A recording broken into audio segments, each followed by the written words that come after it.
guys, and welcome to Random Thoughts with Isaac. This is the first Random Thoughts episode, but I plan on doing many more. In these episodes, I'll just go over my take on current events. I want to emphasize, this is my opinion, and as such, is filtered through the bias of my life. I try to keep an open mind, so if you disagree, let me know down in the comments below so I can see ideas I might not have thought of before. If you are new here, remember to subscribe. We are a new channel and post content daily. Also, remember to annihilate the like button.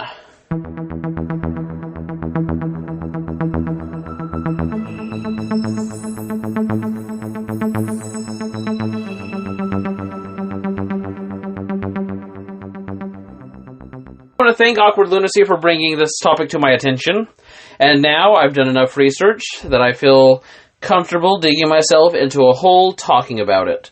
That is the Google-Apple Epic controversy.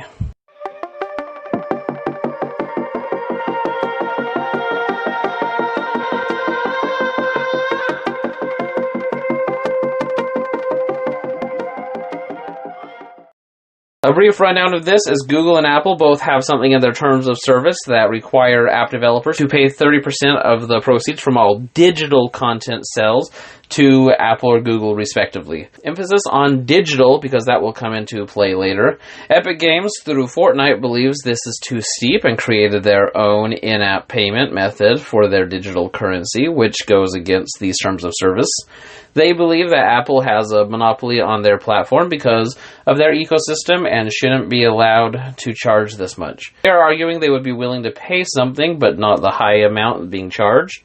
They too charge a fee on their platform, but only 12% as opposed to Apple and Google's 30%. Obviously, there are more moving parts at work here, but that is the gist of what's going on. This is where I'm going to start inserting my opinion. I've got two angles I'm going to come at this from. First, are these companies monopolies? I would say no. The fact that they are competing with each other rules that out. Yes, Apple has a monopoly within its own ecosystem, but there are other platforms out there that offer the same services as Apple does. And if you follow this rabbit hole far enough, then Epic Games has its own small monopoly within its game client ecosystem. I'm not a fan of Apple by any stretch of the imagination. I prefer open source systems, and that's why I call them crapple.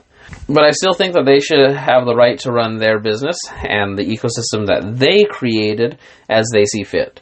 Google doesn't even have a monopoly within its own ecosystem. There are countless third-party app stores that have lots of Android content available, and Epic could put Fortnite on any of those stores that charge less, but obviously wouldn't have the mass availability that they have now. Continuing with this idea, I've driven for Uber before. Uber chose the prices of the fares and took their 20% on top of that. What Epic is doing would be the equivalent of me telling Uber that I know that they created the system that I'm using, but I should choose what cut they get from my rides. All that being said, I think that Epic is just trying to get some press out there and maybe grow their fan base, especially when you take into account that not only are there existing workarounds for this situation, but they had the lawsuits ready, and as soon as they were taken off the stores, they filed the suits. So what could they have done differently? They really have two options. The first, I think, wouldn't work the best for this situation, but I find it interesting enough to bring up here, and that is the word digital. Fast food and services like the aforementioned Uber aren't charged the 30% fee because they are selling real-world products and services, so if Epic wanted, they could sell Fortnite-related knickknacks that came with the V-Bucks. Obviously, this would raise the cost of V-Bucks and probably wouldn't be worth it for them in the long run. Now for the second option, which would totally fix all of their problems, they should have taken a page out of Netflix's book. Up until last year, Netflix was paying $700,000 a day to Apple alone for the subscription signed within the Apple App Store. This is quite a bit of money, and understandably, Netflix didn't want to lose that much money every single day, so they started having the app redirect users to the browser for the sign-up process, and then back to the app once the transaction was complete. Fortnite V-Bucks are already cross-buy, so you can buy them on your mobile device or on your PC and use them on the opposite platform. With all this being said, it doesn't make sense to me why Epic Games wouldn't just direct you to their website to buy V-Bucks and let you use that currency in-game.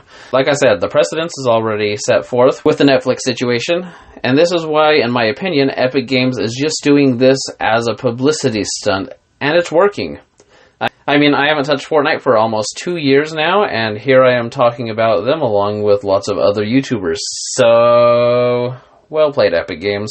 Well played. Hey, if you like this episode of Random Thoughts, let me know what other subjects you'd like me to cover in the comments down below.